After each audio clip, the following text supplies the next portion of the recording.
vida que tenemos en el Señor. A ver, ayúdame. Hace un par de semanas, bueno, 2 semanas, para ser exacto, empezamos a hablar sobre Génesis, sobre el libro de Génesis, pero no solamente para hablar de las curiosidades del Génesis o la belleza del Génesis, sino dentro de un tema, ¿no? Que estamos viendo, el ser humano, como criatura creada por Dios. Y si hay un Dios creador, Claudio, si hay un Dios creador, Él te creó con un propósito, a cada uno de nosotros. Y entonces estamos yendo al Génesis justamente para entender quién es este Dios creador y qué hacemos nosotros aquí. ¿Cuál es nuestra vocación en la tierra? ¿Por qué nos creó el Señor? ¿Por qué el Señor pensó en ti y te tejió en el vientre de tu madre? Entonces, habíamos hecho una analogía, cogimos una imagen para poder introducirnos, entenderlo mejor. Y te pregunto, ¿no? Como en aquella ocasión, ¿alguna vez has entrado en una casa bonita, preciosa, y te has preguntado quién la diseñó? Pues IKEA, ¿no? Hemos andado por IKEA y vas viendo los detalles, la belleza, los colores, las combinaciones, hoy en día, ¿cómo se llama el estilo? Que es todo medio blanco y negro. Minimalista. Minimalista, ¿no? Los diferentes estilos, ¿no? Entras en un salón bonito con los ambientes y dices, madre mía, ¿pero quién diseñó esto? ¿No? Hay una mente inteligente, creativa, ¿no? Una cocina también, ¿no? O una habitación. Entras en una casa bonita y aprecias, ¿no? Y dices, hay alguien detrás de esto, ¿no? Hay una mente pensante, hay un arquitecto detrás de esto. Ves el jardín, las habitaciones, la posición de las ventanas, o sea, ves que cada detalle fue pensado, ¿no? Fue organizado, fue planificado. Ninguna casa existe por accidente, ¿no? No conocemos, ¿no? Y no creo que conozcamos. Siempre hay un arquitecto detrás. Entonces la Biblia comienza un poco con esta idea, ¿no? El libro de Génesis, abre tu Biblia, no la cierres porque vamos a estar bajando, vamos a estar en ella. El libro de Génesis, entrando un poco en el contexto, ¿quién lo escribe? Los primeros 5 libros de la Biblia. Moisés. Vale. ¿A quién escribe? Nuestro compadre Moisés. Al pueblo hebreo que salió de la esclavitud de Egipto. Entonces es un pueblo que pasó siglos en Egipto y lo que conocía era la idiosincrasia egipcia, era la religión egipcia, era la cultura egipcia, incluso la lengua ya estaría un poco mezclándose. Entonces la fe de sus antepasados, de Jacob, Isaac, Abraham, se iba diluyendo con el tiempo. Y un esclavo pues no tiene, como Moisés, fue un príncipe y tuvo acceso a todo tipo de conocimientos y mitologías de aquella época, y religiones y ciencia de aquella época. No era el caso de los esclavos, quienes nacían condenados por los dioses para trabajar. Paja, ladrillo, pum, pum, tu barro, ¿no? Hacer ladrillos, y pirámides y estatuas de los faraones. Entonces, en la cultura egipcia y del antiguo oriente, de los pueblos, ¿no? Cananeos y todos aquellos de aquella época, había un tema común. Ellos miraban los truenos y no sabían explicarlo. Miraban la vida, la muerte, las tragedias, las tantas circunstancias, el caos en la tierra entre los seres humanos, y buscaban explicar esto pues de alguna manera. Y los egipcios de forma especial lo entendían a partir de los dioses. La batalla entre los dioses. Los dioses están batallando, están peleando entre sí, y esperamos que los dioses buenos, por ejemplo Ra, que lo representaban, ¿te acuerdas con qué? Con el sol. Ra era el que producía la vida. Pero ellos miraban el sol naciendo aquí y poniéndose por aquí, y llegaba la noche. Ra se iba y empezaba la batalla con Afenis, con la gran serpiente de los mares que quería traer el caos. Pero siempre que el sol volvía a nacer, significaba que Ra, el sol, el dios de la vida, para ellos había vencido. ¿Y te acuerdas de una de las plagas que Dios envió? Que hizo 3 días de tinieblas, mostrando que Él está, el Dios de Israel está por encima de los dioses egipcios, del propio sol. Y Moisés nos va a empezar a escribir el primer libro, el primer capítulo de Génesis. No vamos a estar aquí, ya lo vimos la semana pasada, reforzando No el caos, no dioses caóticos, sino el único Dios verdadero, el Dios de orden. Y va, ahí la siguiente, Carlos, ¿no? Y lo analizamos. No vamos a entrar aquí, está grabado en YouTube si lo quieres mirar, ¿no? Los 3 primeros días, la siguiente o la anterior, la casa en obra. Los 3 primeros días, Moisés que nos escribe. El día 1 nos habla de la luz. El día 2 nos habla del cielo, de las expansiones que son divididas, el cielo y el mar. Y en el día 3, la tierra seca aparece. Dios está dando forma a la casa. Está poniendo las paredes, el techo, el suelo, las limitaciones en todo ese universo. 1, 2 y 3. Moisés está haciendo una prosa fácil de memorizar para un pueblo bruto, como el egipcio, que no sabían leer seguramente. Entonces ellos podían memorizarlo. Día 1, día 2, día 3. Dios da forma, orden. Hay un Dios de orden. Y en el día 4, 5 y 6, Dios empieza a llenar los espacios que ha dado forma. El día 1 separó noche y día. Entonces en el día 4 crea sol, luna y las estrellas. Crea primero la luz y luego las estrellas. El espacio, y ahora lo llena con objetos que transmiten luz. En el día 2 había separado el cielo de la tierra, de las aguas, del mar, perdón. Y en el día 5, ¿qué es lo que pone? Aves en el cielo y peces en el mar. Están conectados estos días. Es una estrategia, una figura literaria fácil de aprender y memorizar. En el día 3 había separado la tierra, ¿no? Puso los mares. ¿Y qué es lo que pone en la tierra en el día 6? Primero las bestias, que se arrastran todo tipo, y al ser humano. En el día 6. Entonces el relato de Génesis 1 nos habla a modo grande, macro. Toda la macro creación de Dios, el cosmos creado, ¿no? Y cómo llenan todos esos espacios, como una habitación o como un salón que tú lo llenas de muebles que le dan sentido, que lo llenan con propósito. Y ahí dentro mete a 2 criaturillas, ¿no? Al ser humano, para que disfrute de esta gran casa preciosa. Pero hay algo sorprendente. Dios no nos coloca en su casa como invitados, ajenos, que no nos sentimos cómodos ahí dentro, ¿no? Al contrario, nos coloca como administradores de esta casa. Nos da las llaves de la casa y nos dice, cuidadla. Todo lo que hay está bajo vuestro dominio, gobierno. Cuidarlo bien. Y va a ir más allá, en Génesis 1, 28. Nos va a decir, multiplicaos, llenad estos cómodos, llenad los espacios, que haya griteríos de alegría, disfrutad de todo lo bueno, mirad la creación, disfrutad de todo lo maravilloso, precioso, guapo, todo lo que hay en este mundo. Os doy deseos y necesidades de satisfacer todo, de buena manera, con las llaves de todo esto.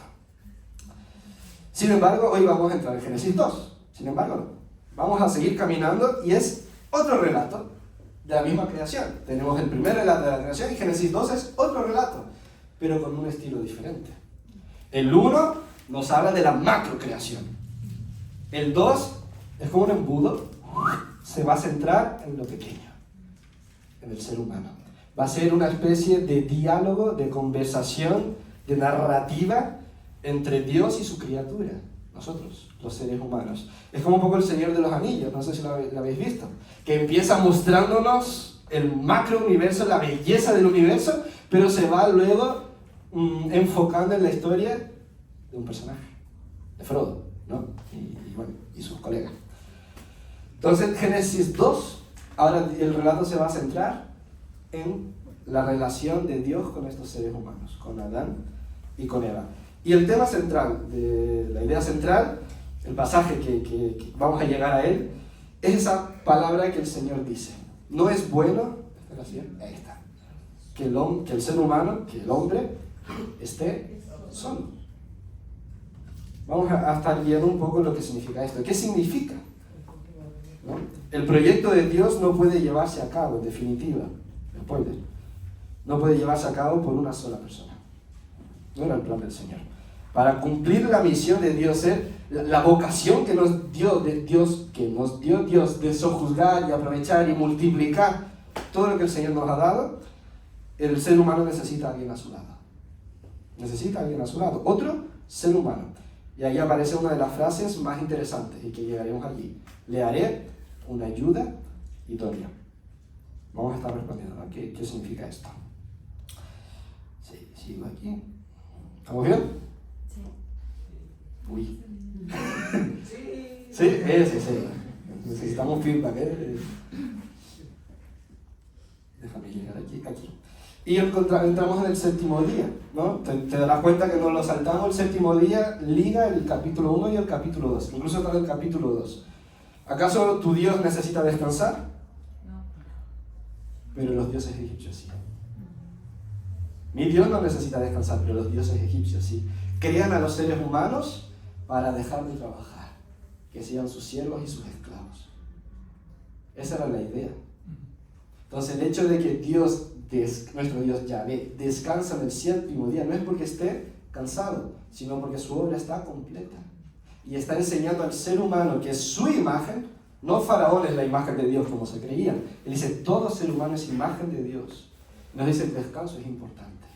Consagrar la vida al Señor, en definitiva, es importante. Y nos está apuntando incluso a Cristo, que es nuestro descanso, nuestra paz, nuestra seguridad, nuestra fortaleza, nuestra salvación, nuestro refugio. Nos enseña a mirar, a volver en el cansancio siempre la mirada al Señor y entre tantas otras cosas, ¿no? Y que no somos criaturas creadas para ser esclavos, insufribles, dioses, déspotas. No.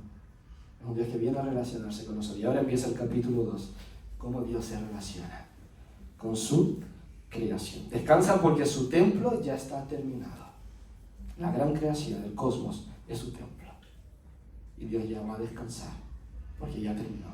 Y va a disfrutar ahora de su relación con nosotros. Entonces la pregunta central es, en Génesis 2, si Dios habita en esta casa, ¿cómo es su relación con nosotros?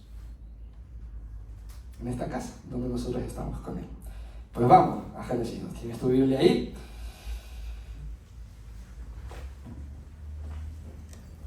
Adelante por aquí. Ahí está, versículo 4 al 7. El versículo 7, en especial, ¿no? Saltaremos algunos versículos, pero bueno, lo puedes ir acompañando con tu lectura. Nos dice el Señor. Entonces el Señor Dios formó al hombre del polvo de la tierra. Vamos a ir versículo a versículo diciendo algunos detalles. La palabra hebrea, ¿no?, como se escribió para describir hombre, es Adán. En este sentido, Adán no es el género masculino, sino el género humano, la raza humana, ¿no? Por eso el Señor formó al hombre en este sentido, el ser humano. Dios forma al ser humano, no simplemente varón. Génesis 2:8, siguiente, nos dice, y el Señor Dios plantó, ¿qué cosa? Un huerto en el Edén, un jardín en el Edén. Hace 2 semanas también dijimos, imagínate un país, quizás una nación, un gran territorio. Eso era Edén. Pero dentro del Edén, de Madrid, Dios crea un jardín específico, un lugar más limitado dentro de esa región. Y hay un jardín ahí. Y si lo pensamos como una casa, Edén sería la casa entera. Y el jardín sería un lugar especial, un lugar de intimidad, donde Dios estaba ahí en medio de sus criaturas. Y sugerimos entenderlo como la habitación matrimonial, un lugar de intimidad, donde no deberían haber máscaras, donde no debería haber ningún tipo de desconfianza e inseguridad. Pues en ese lugar Dios se relacionaba, en la intimidad, en la unidad, en la armonía perfecta, sin pecado, ¿no? El ser humano disfrutaba del propio Dios pleno en ese lugar. El jardín sería como esa habitación más íntima. Génesis 9, en el jardín aparecen 2 árboles, no entraremos tanto ahora aquí, el árbol de la vida y el árbol del conocimiento del bien y el mal. Y del 10 al 14, si lo vas acompañando, nos habla un poco de la ubicación, pero que ahora no vamos a entrar en todos los detalles de Génesis 2. Pero sí en el 15, fíjate. Génesis 2:15. Dios pone al ser humano en el jardín. ¿Qué es lo que dice? Tomó pues Dios, el Señor, al hombre y lo puso en el huerto, ¿de dónde?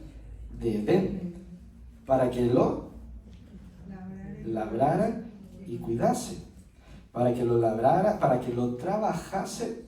Tú tiras una semilla de un árbol y ese árbol va a crecer y no te va a dar una fruta, te va a dar mucho, va a prosperar. O sea, Dios dio recursos y capacidades al ser humano para salir a la creación, disfrutar de ella y producir. Dios no te da uno para que produzcas uno.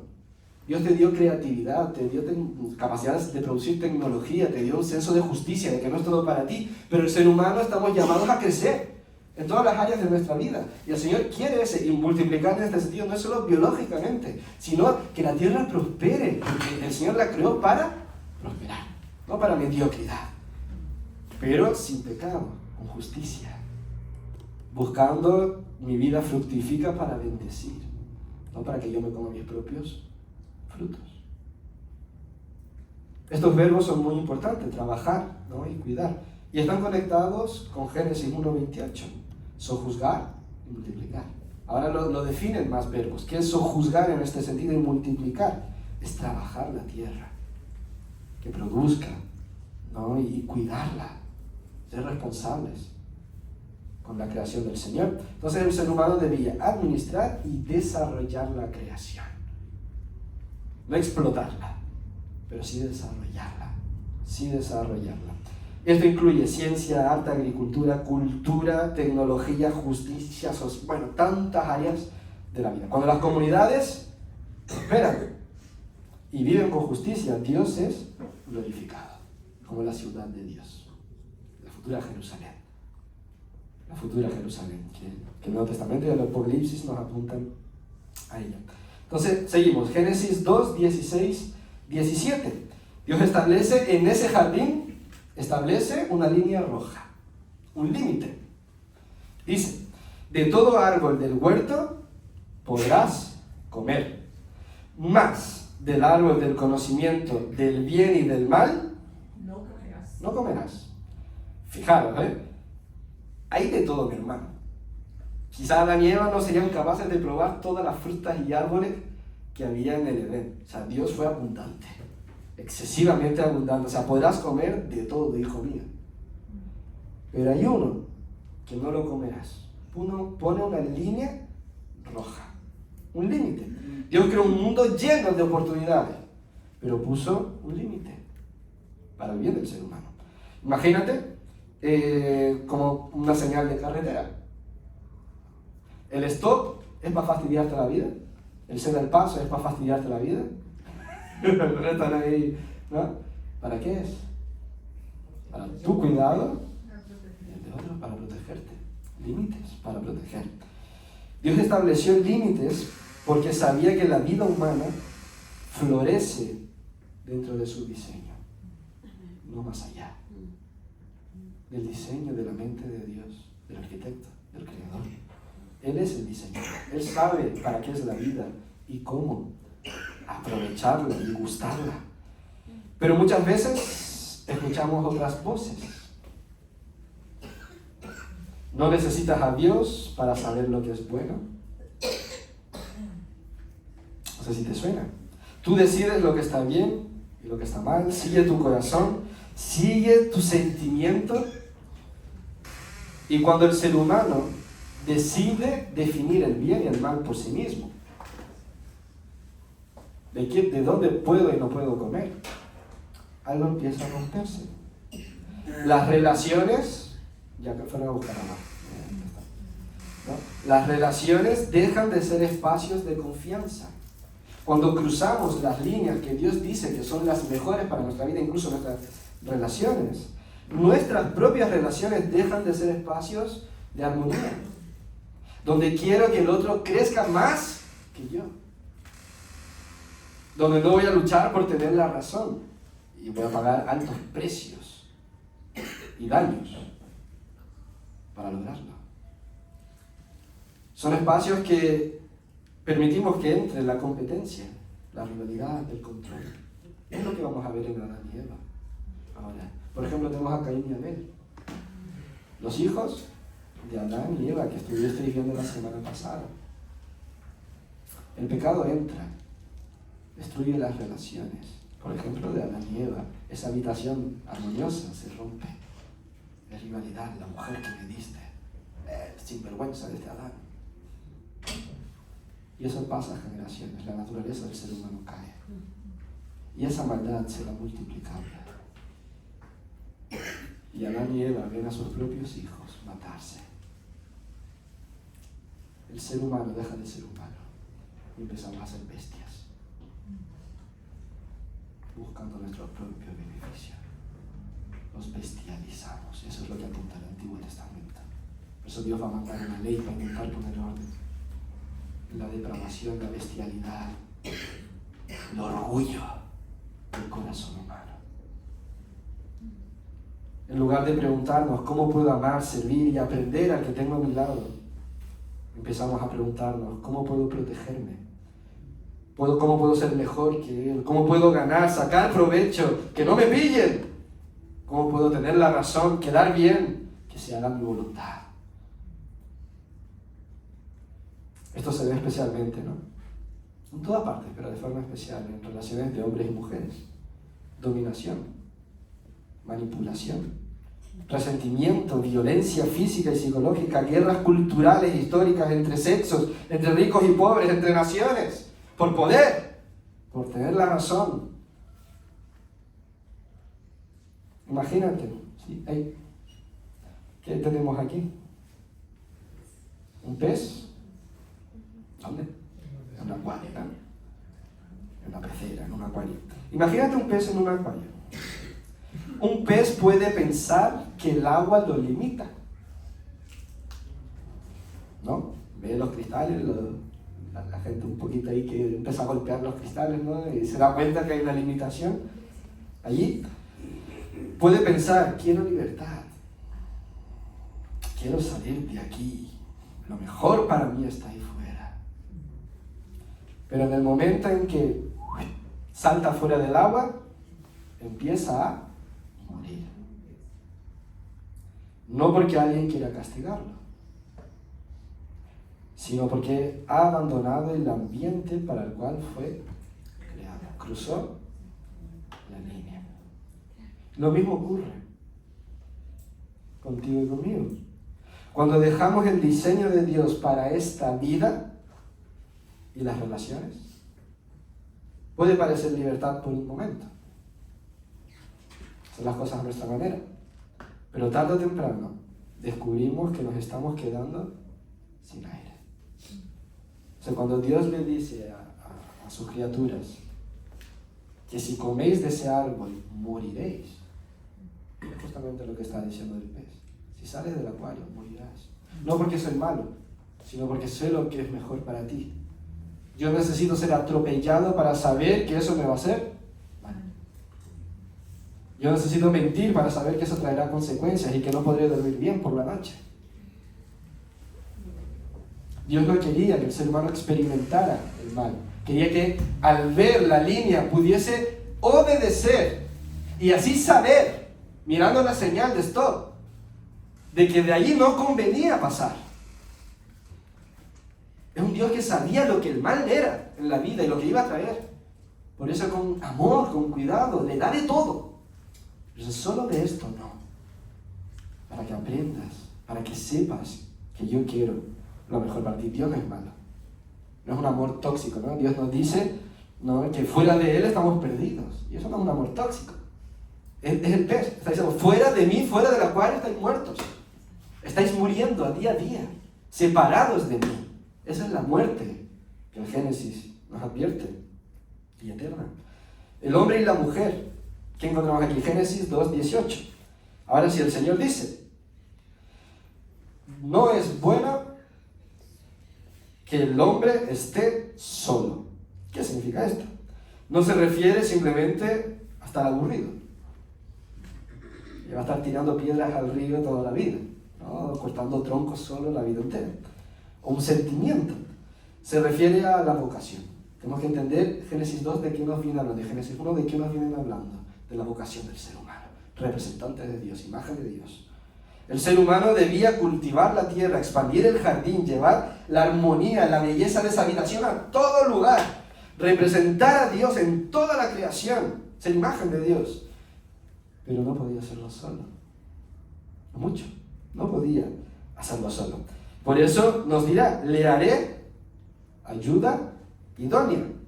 Y aquí vamos a meternos un poco más friki con la lengua, ¿no? Un poco más a analizar los términos que significan.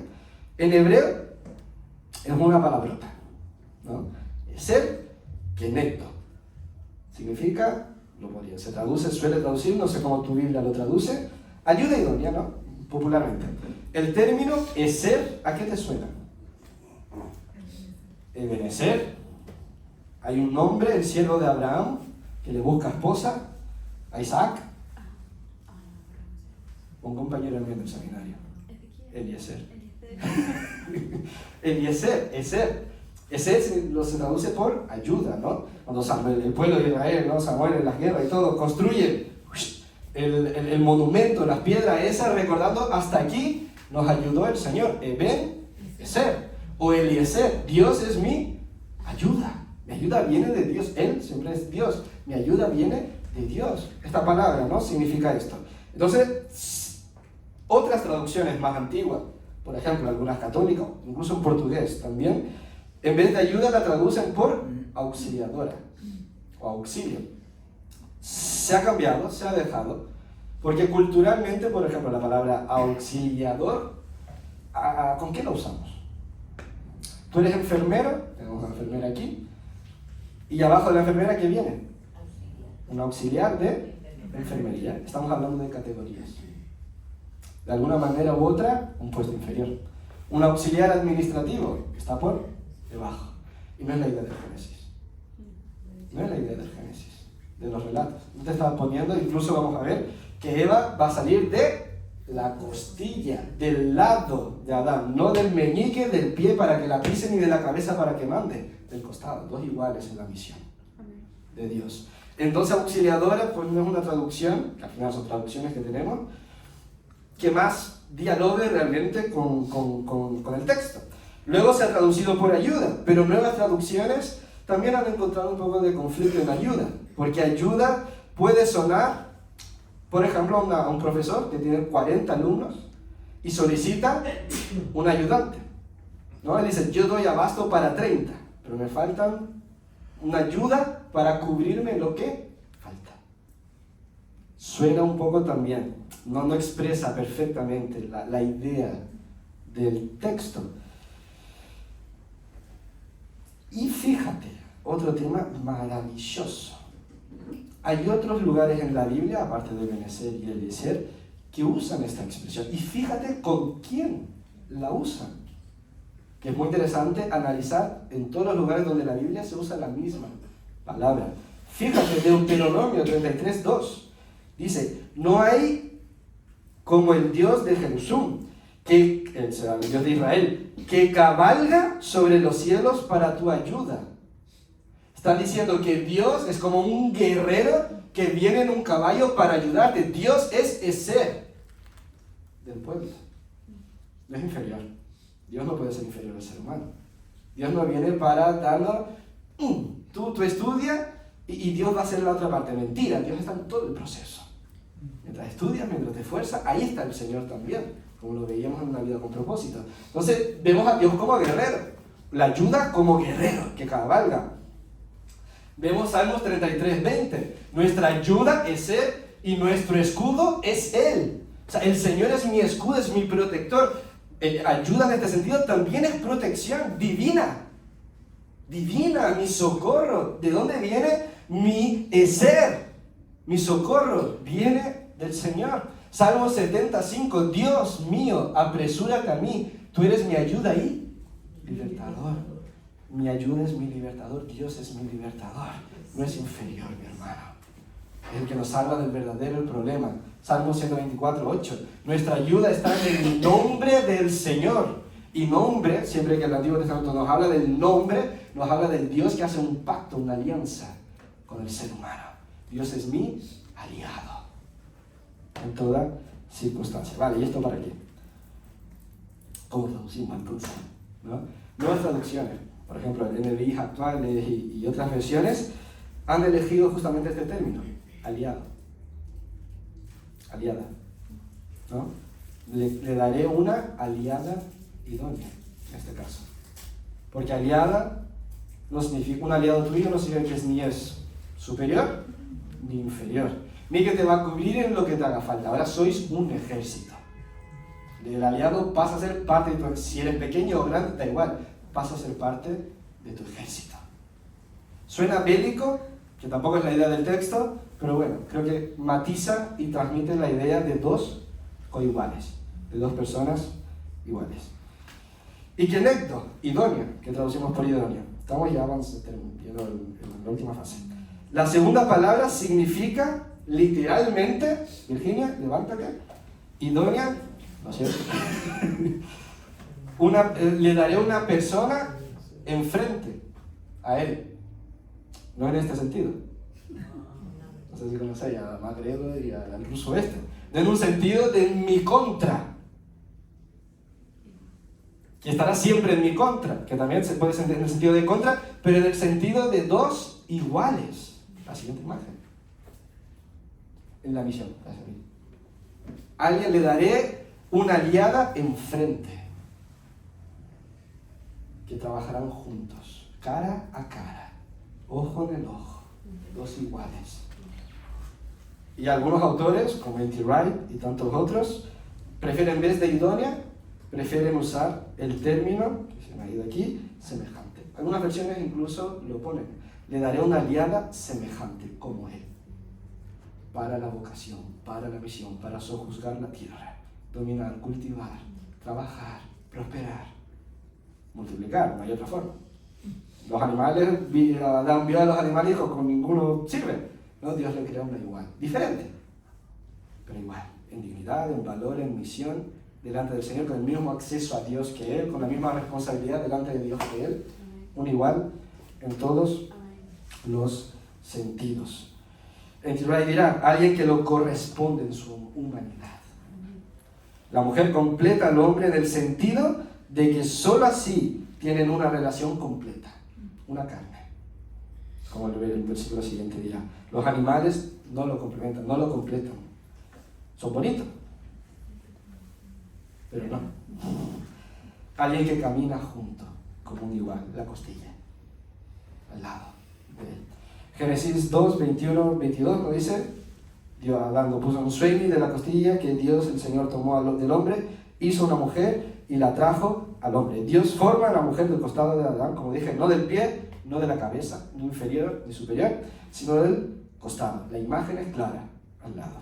Implicaciones para nuestra vida. Ninguno refleja a Dios más que el otro.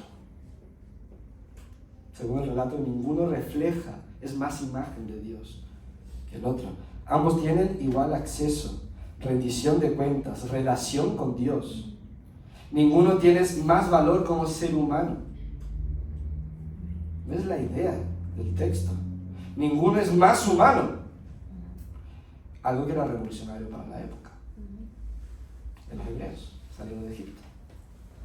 ¿Por qué Dios manda que cuando la mujer esté en sus días la parten? Porque quizás no la veían tanto como un humano. Y querían tener relaciones con ella incluso en sus días, caminando por el desierto. Y Dios cuida eso. Que todas ellas, las que están, se junten y estén apartadas, juntas, no abandonadas, juntas, y luego vuelvan, cuidando a ellas. Entonces es revolucionario. Igual dignidad, igual ser humano. Uno no es sacerdote y el otro no. Ambos representan a Dios en este templo, que es el cosmos, que es la creación, que es el jardín. Ambos disfrutan de la habitación con Dios, con la compañía de Dios. Y Pedro nos dirá, bueno, Dios le dirá al pueblo, voy a ser una nación de sacerdotes, de representantes míos entre el Dios y los pueblos. Hombre y mujer serán mis representantes. Una nación santa, una nación de sacerdotes. Y Pedro luego nos lo dirá, somos real sacerdocio.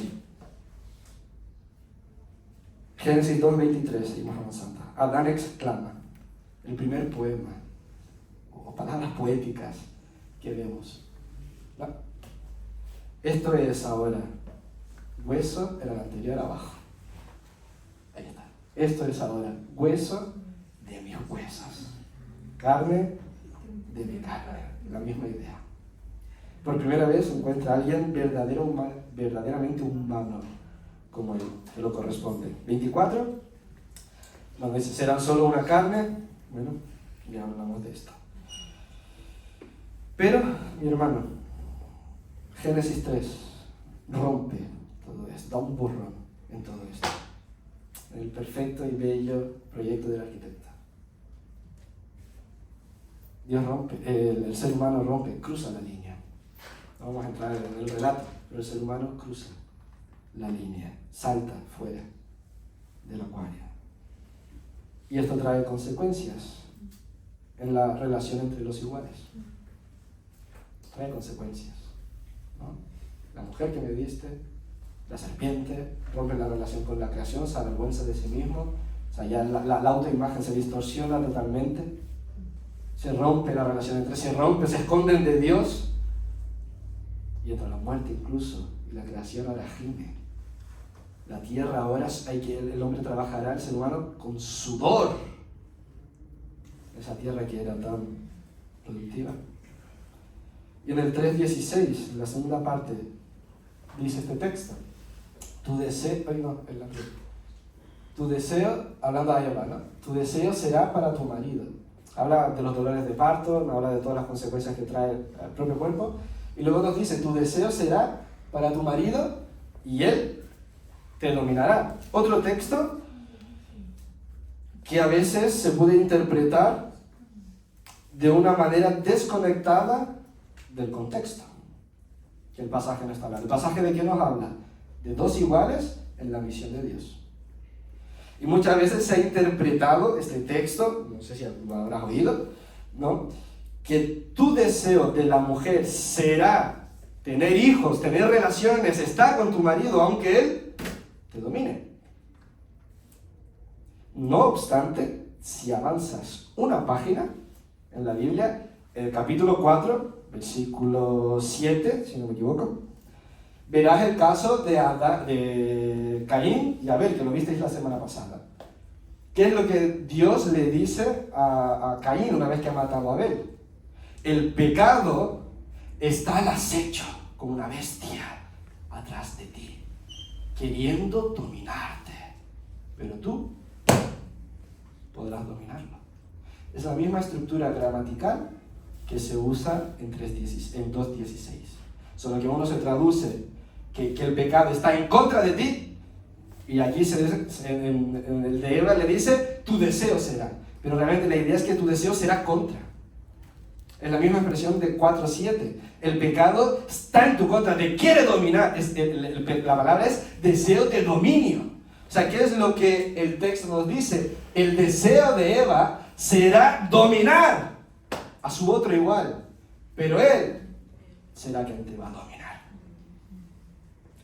Esto viene después de la caída, como desgracia, como maldición, la cual Cristo viene a redimir. Y a lo largo de toda la narrativa bíblica vemos como el Señor viene cuidando y resolviendo el problema, pero no es suficiente hasta que Cristo venga. La intimidad se rompe. El deseo realmente es uno contra el otro, uno en guerra contra el otro.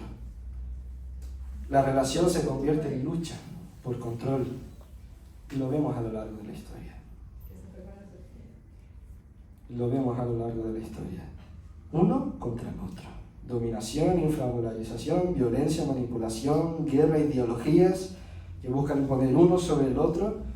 Y al final, ¿qué es lo que están distorsionando? la imagen de Dios en cada uno, como coiguales. Y fallamos rotundamente en la vocación que tenemos.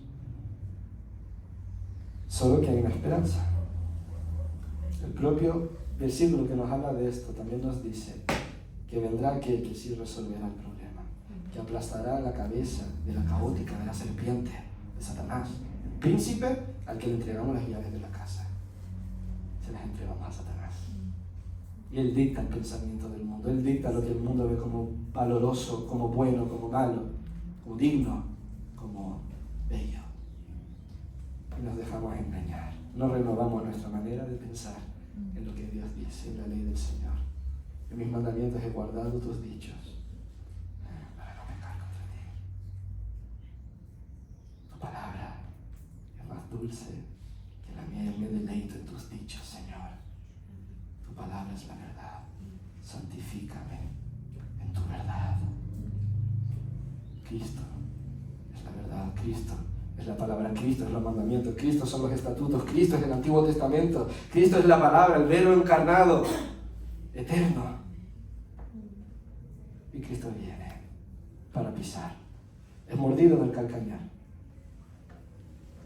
No un veneno letal, pero muere, es crucificado. Carga con el peso de la maldad, de las consecuencias de la maldad, de la maldición del ser humano. Él toma esa maldición en la cruz, pagando su alto precio, viendo el abandono de los seres humanos que Él creó, viéndose marginado solo en la cruz, riéndose de él, vestido de púrpura como un rey, con una placa que lo insultaba, pero reconocía su reinado. Desfiló con la cruz, siendo humillado, pero desfilando como un rey. Y lo sentaron, lo pusieron en un madero, a modo de humillación. Pero él tomó esa humillación, hizo de la cruz su trono, del cual reinó, derramando su vida en amor, tomando toda nuestra maldad, nuestra enemistad, nuestras ganas de salir del acuario y dejándolo y nuestra indiferencia con él y muriendo con ella. El pecado mío, tuyo, fue juzgado en la cruz. Por eso ese acta, Pablo nos dice que fue rasgada, fue cancelada. La deuda fue cancelada. Y Jesús dio su vida. Lo matamos, tú y yo. Lo matamos, tú y yo. Pero desde la cruz, mira los cielos. Dice, Padre, perdona a hombres y mujeres, porque no saben lo que hacen. Y el Señor nos perdona, resucita. La victoria es suya.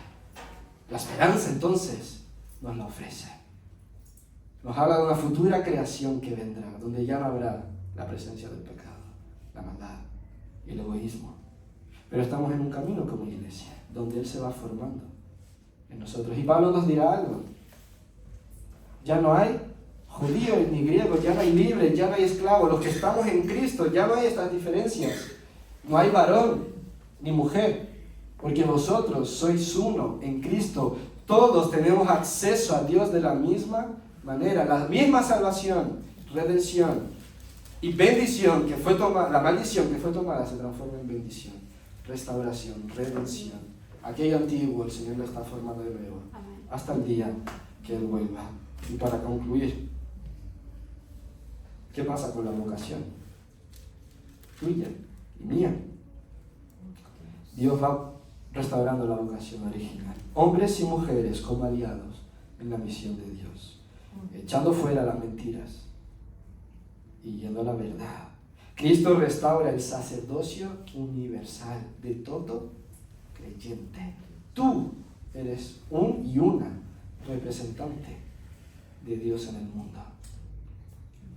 Eres no el mediador, pero sí el que lleva el mensaje a los perdidos. Eres la esperanza en medio de las tinieblas. Eres luz, hombre y mujer. Eres luz allí donde estás. Todos somos llamados a vivir en el gran templo del Señor, que es su creación, el mundo. Cuando hombres y mujeres trabajan juntos en el reino, el jardín vuelve a expandirse. aquella habitación, armonía, relación, intimidad, vuelve a ser llevada. Somos sal, damos sabor. Los que están sedientos se acercan. Porque ven nuestra forma de vivir y relacionarnos. Y el propósito de Dios vuelve a brillar. Pero el corazón del ser humano es duro. Mi corazón es duro.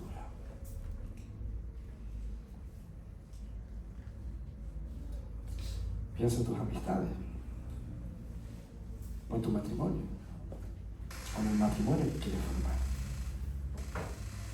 ¿Qué tipo de equipo somos?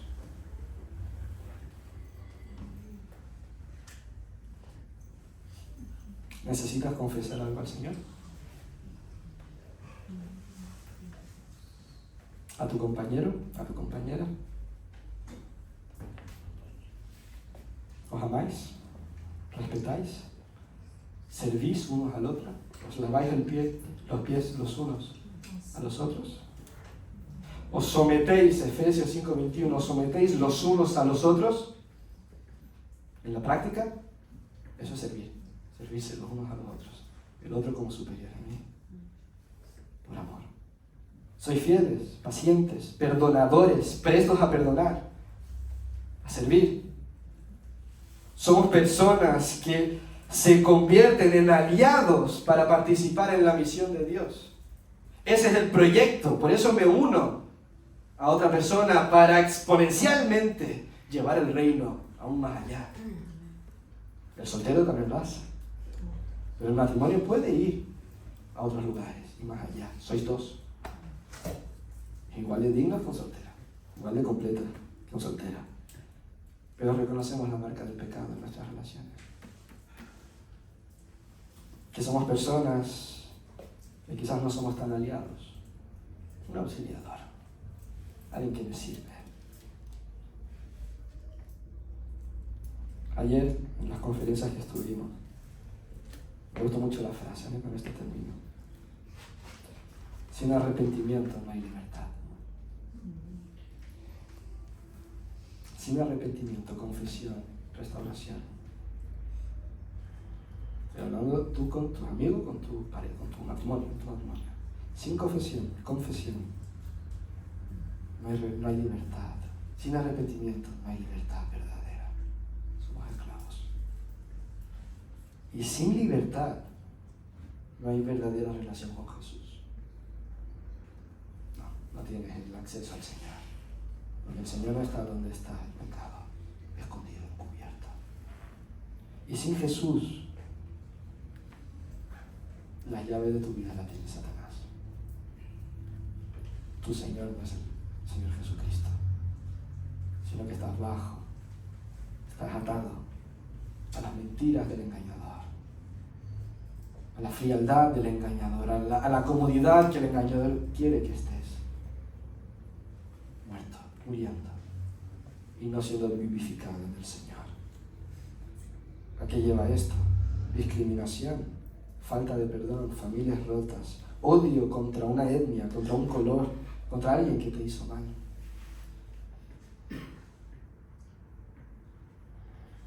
¿Qué vamos a hacer? Pues Cristo nos ofrece la libertad. Te la está ofreciendo ahora mismo. Oh, tu fidelidad hemos cantado, Señor. La noche oscura es. Cuán perdidos estamos. El cielo y la tierra se unió. Cristo vino, el cielo, la luz a la tierra, y tomó las llaves del enemigo a un alto precio. Y el mismo poder, Milena, que levantó a Cristo de entre los muertos, es el que nos ofrece para darnos libertad. Ponte de pie. Vamos a decir al Señor, es el Día Internacional de la Mujer. Fue coincidencia. Pero como seres humanos delante del Señor. Es un momento, ¿eh? De nada, Cristian. Pero es un momento de poder mirar a los cielos y decir, ¿de dónde viene mi ser? Señor, ¿de dónde viene nuestro socorro, nuestra protección, nuestra liberación? nuestra ayuda fiel, Señor, nuestra verdadera alianza en esta vida que no sabemos cómo vivirla. ¿Quién es aquel, Señor, que vendrá a sacarnos de fuera del acuario y volver a meternos, introducirnos en ese diseño bello, perfecto, bueno, agradable, que es tu voluntad en nuestra vida? Venimos delante de ti, Jesús, reconociendo que solo tú, Dios, caminaste en esta vida de forma perfecta, cumpliendo la misión de Dios a la perfección. Tú eres el nuevo Adán, el hombre, ser humano, perfecto. Y nosotros, Señor, hemos destrozado nuestra humanidad. Hemos destrozado nuestra relación con Dios. Hemos, Señor, dañado la propia imagen que tenemos de nosotros mismos. Nuestra identidad la hemos roto, Señor, y nos avergonzamos de nosotros mismos. Señor, hemos roto así, entonces, nuestra relación unos con otros. Amistades, compañeros de trabajo, jefes, matrimonios. Y no te hemos glorificado, Señor. Pero te pedimos perdón, Señor. Porque donde abundó la testarudez, donde abundó la maldad, el egoísmo, la soberbia, la infidelidad, sobreabunda, Señor, tu gracia. Sobreabunda tu poder restaurador. Y donde hay arrepentimiento hay libertad. Ayúdanos, Señor, a salir de aquí vivificados en tu espíritu, crucificando la carne, dispuestos a hablar y conversar y reconciliarnos con quien hemos roto nuestras relaciones, Señor, con quien no estamos viviendo la misión de manera correcta. Ayúdanos, Señor, y ayúdanos a buscar ayuda también aquí, los unos con los otros, para tomarnos de la mano, levantarnos y atrevernos, Señor, a confesar a ti y a reconciliarnos con quien nos han hecho daño y hemos hecho daño, Señor. Gracias, Cristo, porque no eres un ejemplo abstracto, sino que viniste y lo sufriste perfectamente en tu carne, el rechazo, la ruptura, pero la tomaste, la maldición, y la transformaste en bendición. Gracias, restauración y esperanza. Gracias, Señor, porque hay vida verdadera solamente en ti, pero el pecado duele. Ayúdanos, Señor, en nuestra maldad, en nuestra oración. En tu nombre, Jesús, como hombres y mujeres, decimos amén. Gloria a ti, Señor. Nuestra obediencia solamente a ti.